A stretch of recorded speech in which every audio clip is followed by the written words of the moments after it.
यह है माँ मीनाक्षी, वह देवी जिन्होंने पूरी दुनिया को जीतने के बाद सीधे स्वर्ग और बैकुंठ पर हमला बोल दिया, इंद्र को हराया, देवताओं को घुटने टेकने पर मजबूर कर दिया और यहाँ तक कि भगवान विष्णु के धाम को भी अपने अधीन कर लिया। और फिर भी अपनी सेना लेकर वह कैलाश पर्वत पहुंच गई, साक्षात महादेव को ललकारने। लेकिन जैसे ही उन्होंने भगवान से पर अपनी तलवार उठाई, एक चमत्कार हुआ और उनके शरीर का तीसरा स्तन गायब हो गया।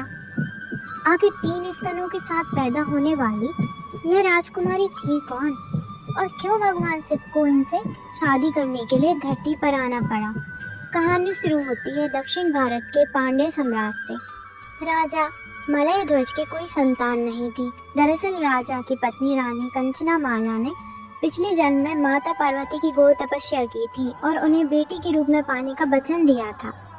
भक्त का वचन निभाने के लिए माँ स्वयं पार्वती ने कैलाश छोड़कर उसके पास जाने का निर्णय किया। राजा ने एक विशाल यज्ञ किया और उसी पवित्र अग्नि से 3 साल की कन्या प्रकट हुई। वह देवी की तरह सुंदर थी, लेकिन उसे देखकर राजा रानी के होश उड़ गए, क्योंकि उस कन्या के शरीर पर 3 स्तन थे।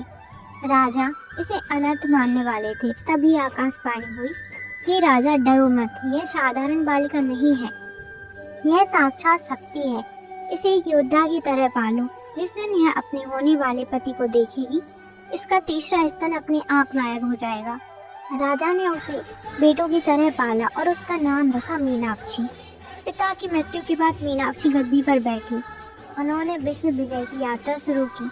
जो भी राजा सामने आया वो मीनाक्षी की तलवार के आगे टिक नहीं पाया। धरती जीतने के बाद उन्होंने स्वर्ग पर चढ़ाई की और देवराज इंद्र को भी हरा दिया।